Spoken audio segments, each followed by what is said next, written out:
Thanks for tuning in to my channel today. If you're enjoying the content that you see here, please consider hitting that subscribe button down below, as well as the like button on this video.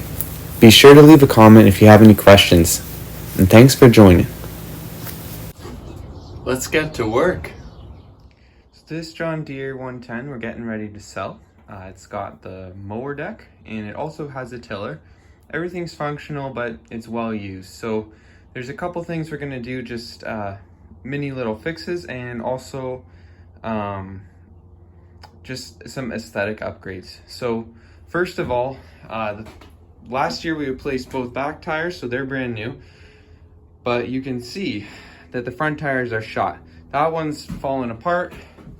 This one's pretty weather checked in between the treads. You can see there it's worn out, so we're gonna address that. This front grille has never been in, so we'll address that. Anyways, let's get to it and see what we can do. So this grille slips right in here, and this rib here is designed to sit right over there. You can see there's a slight channel, but if we fit this in, we'll find that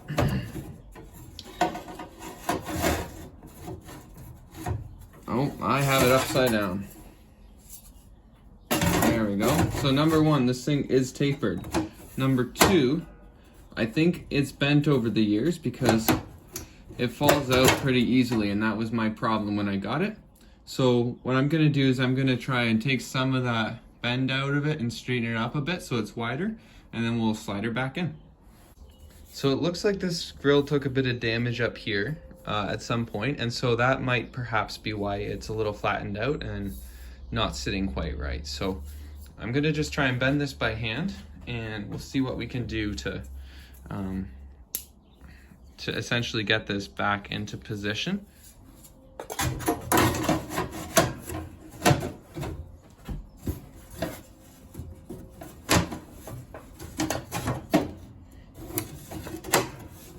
Okay, I heard a good click there. I'll slide it down, and I think that should be good.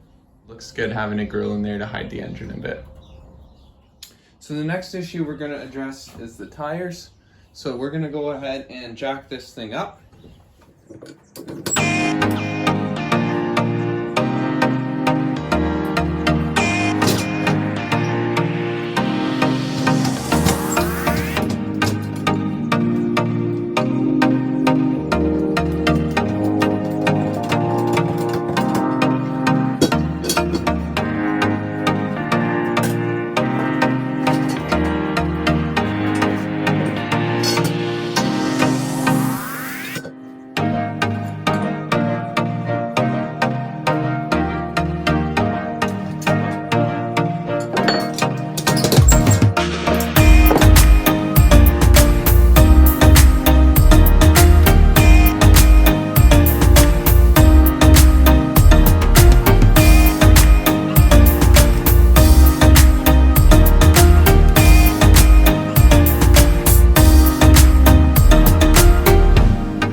Okay, so something I was not expecting just happened. Most garden tractors have a 3/4 inch spindle. That's a 3/4 inch spindle diameter. Apparently the John Deere 110 has a 1 inch spindle diameter. Just measured, that's 1 inch. That replacement is 3/4. So looks like I'm gonna be returning these assemblies and buying just straight up tires because, well, that's not gonna fit. And you know, that being said, this is a better quality rim anyways. It's a nice big bearing. It's already John Deere yellow.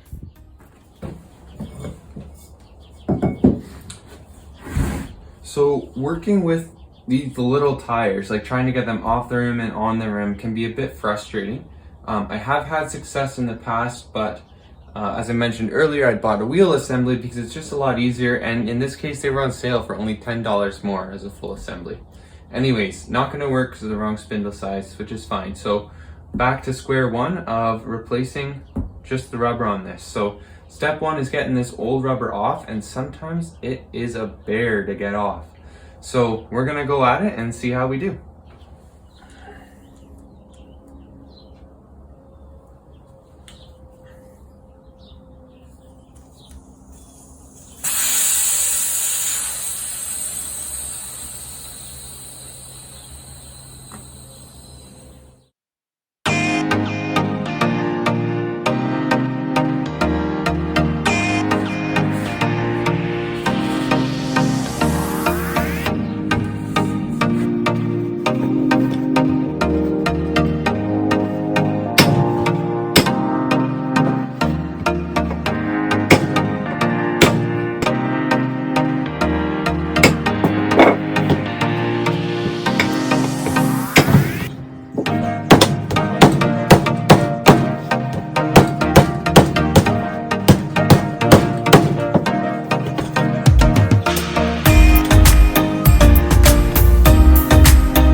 Okay, so it's a new day and I've got a new plan. Those wheel and tire assemblies that I picked up yesterday are not going to work because they're the wrong spindle size.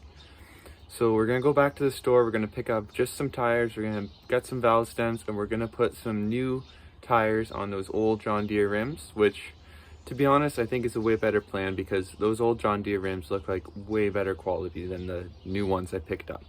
So let's go get to it. So this place is a bit of a mess because I could not get the bead to come off the seat from these rims, and you can see they're sliced in half on these tires. I could not for the life of me get the bead to separate from the rims. So my wife and I spent about an hour last night getting these two off. It's tricky to cut the wires in the bead when they are pinched tight against the rim. Used a combination of C-clamps, pliers, hacksaws, pry bars, chisels in the mix, a big hammer. Anyways, it was a bit of a mess, but we got it apart. No one got hurt. And we've got these nice new tires that we're gonna put onto these good quality John Deere rims over here. And so let's get started on that and we'll see how it goes. I've watched a couple videos for some tips on how to get these things on without too much difficulty, and it looks possible. So I'm hoping that it works out for us.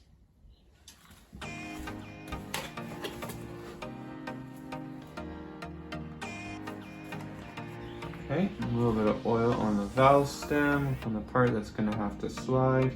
You're going to start the valve stem with the cap side through the rim first. Flip her over. Should be able to get some prying action off that rim. And go pop. Okay, that sounded good. So before I do the tire step, I'm going to take this wire brush. I'm going to just clean off some of the gunk that's built up on the beads here.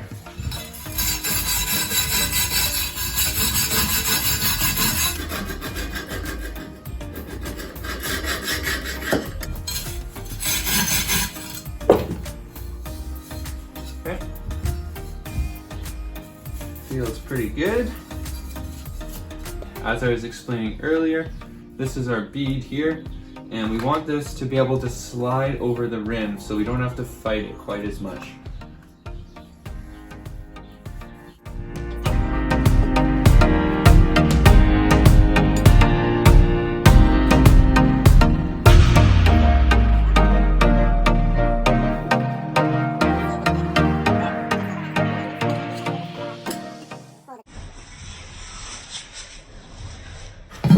There we go. Half of the deal. Okay, so we're going to come back, we're going to lubricate this bead.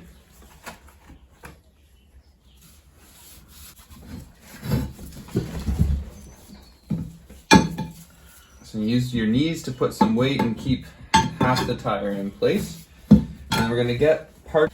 So what happens is the tire kind of wants to walk its way around the rim as you go. So I'm probably going to have to get a second pry bar in here. Maybe that's where this little guy will come into play.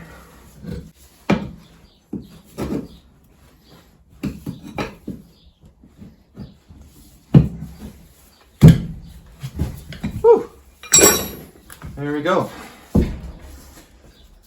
So that's half the job, and in my opinion, the harder half. The second part is we got to get this bead to seat on the rim. So we're doing these tubeless because, I don't know, tubes, they're meant to be tubeless, so just put them on tubeless. And the tubes are like, in Canada at least, the tubes are like almost 20 bucks a piece. So buying 5 valve stems for $5 is much more attractive than buying the tube for each of these.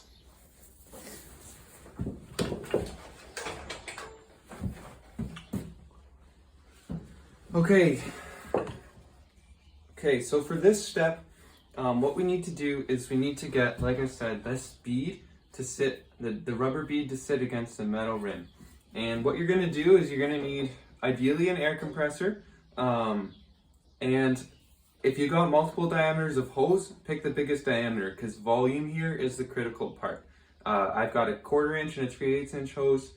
I picked the 3/8 because we want to get as much volume of air into this tire as fast as possible. So we don't want the 1/4 inch line restriction. So what we're going to do, we're going to try first without any additional methods. We're going to just put the air check on there. We're going to see if the tire inflates. One note of caution, air compressors are pretty high pressure. I'm leaving it high pressure on the regulator just so I can get that volume of air in. So just, oh, there's my compressor. So just be aware that they are high pressure, and this tire should only go to about 10 psi maximum. So don't inflate it too much. It could blow up. All right, we're gonna put this on there and see, we'll know if it's working if this tire side bulges up.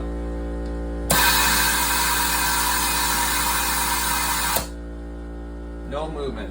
So the other thing you can do is you can just try to do it like this and squish it around a bit.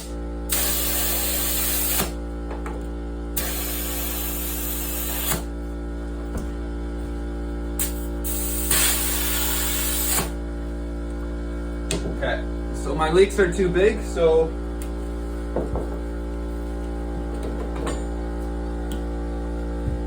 here's the trick that I promised you might get to see. So what you're going to do is you're going to take a ratchet strap and we're going to put it around the tire like so. Try and make sure there's no twists in it. Hook it onto itself. Make sure it's centered in the tire. All the way around. Looks good. And then start ratcheting. And what we're trying to do basically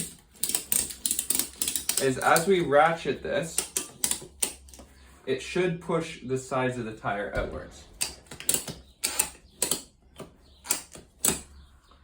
Putting some pressure on it to help the bead seat. So we're going to try again, see what happens. Oh.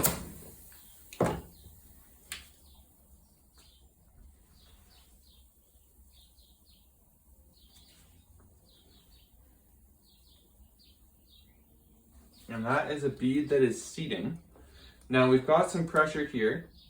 I can hear some leaks. So what I'm going to do is I'm going to try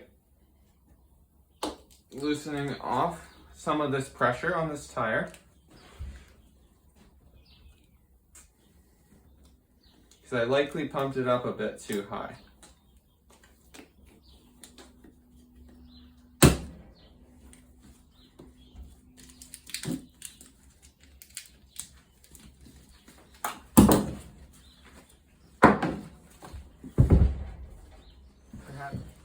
Okay, let's check our pressure here.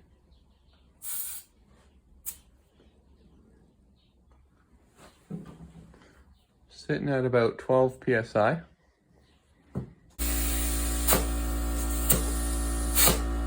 There we go. Starting to catch. Still isn't quite popped yet. I'm going to check my pressure. It might not actually be that high. Oh. Pressure's right around 15, but this bead hasn't caught on quite yet. Okay, so I just had some lunch. I left the tire over lunch, hoping that this bead would seat itself, but it did not. So what we're going to do is going to take a new approach. You have to be so careful when seating the bead on the tires, because what can happen is the bead can pop off if you overinflate the tires, and pop off and seriously injure and even kill you, especially on larger tires. So you have to be so careful when working with these that you do not overinflate the tire.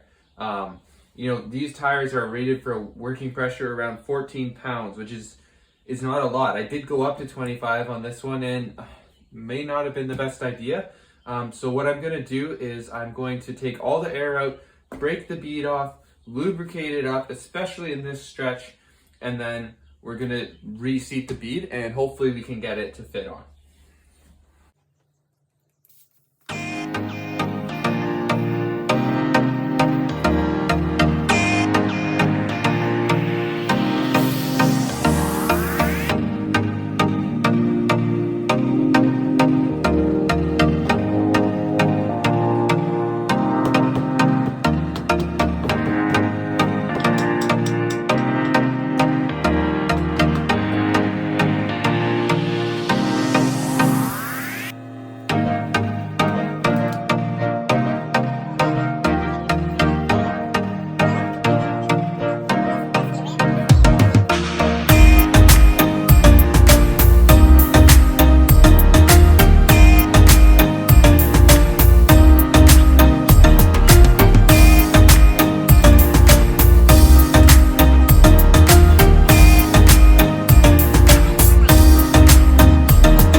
Alright, we are at 15 pounds.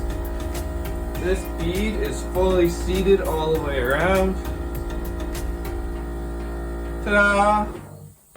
So, instead of just airing the pressure up, please do not do that. Break the bead off, lubricate it, and try it again. You saw how I took a hammer, kind of tapped it, pounded it just to get the rubber to flex. That's good approach. Bad approach is airing up. Do not do that.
Okay, time to do the oil change on this John Deere. These tractors do not have oil filters, so all we gotta do is we're gonna drain the oil at the bottom, refill through the dipstick in the top. So this tractor is a little bit tricky. You gotta get down on the ground here, and then we're gonna go down like this, and we're gonna go underneath, and gonna look for a 1/2 inch pipe thread right up there. Gonna grab it myself. Okay, let's see if I can get you guys in there. This is so tricky to see. Okay, there you go. You can see right in the sort of the top left-ish of the screen, there's that little 1/2 inch bolt. So that's your oil drain. So you gotta take that out, catch all the oil, put her back in, and then fill the oil up. Pretty simple, so let's get going.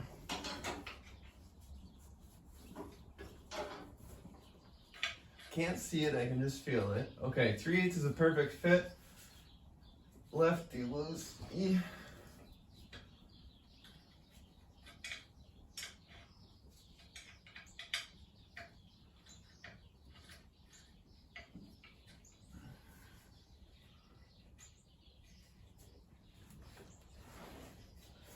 Someone done did this up tight.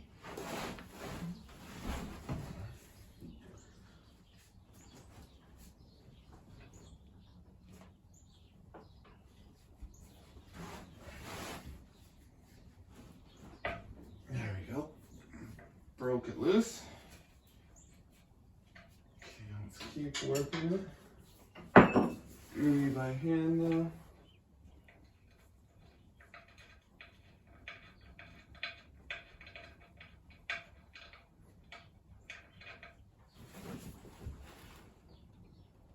There we are. Okay, so I would suggest that if you're doing this work, this would be easiest to do if the mower deck is not installed. You'd have better access coming in from under the fender well there, by where your feet go.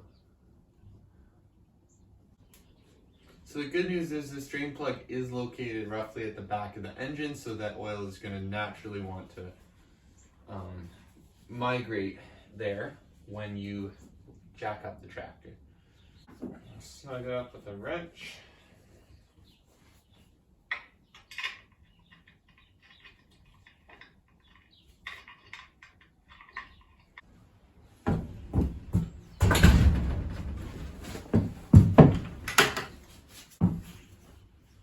Okay, so what I've got here is a 15W40 diesel oil. So this is Shell Rotella T4 diesel oil. This engine probably was designed for 1030 back in the day, but it's, 40 years old, a little worn out. It doesn't hurt, in my opinion, to have a bit of a thicker oil in it, because those tolerances in the engine are not nearly as tight as they once were. So the thicker oil can help kind of fill those bigger tolerances. And then the other important part is that this diesel oil, has more zinc in it than your standard gasoline oil. And so that's a concern for any older engine, because they were designed to run with more zinc in the oil than they put in today's modern oils. So today's diesel oils still have more zinc in them. So if you can, pick yourself up some diesel oil and put it in all your older equipment.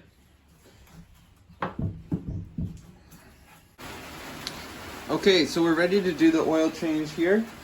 This engine takes about 1 liter of oil, and John Deere recommends you change it on 25-hour intervals.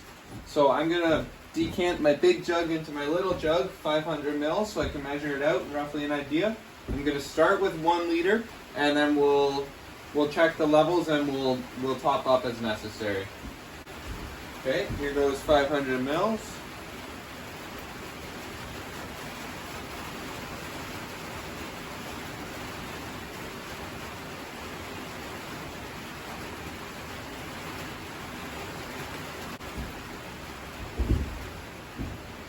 And here goes another 500.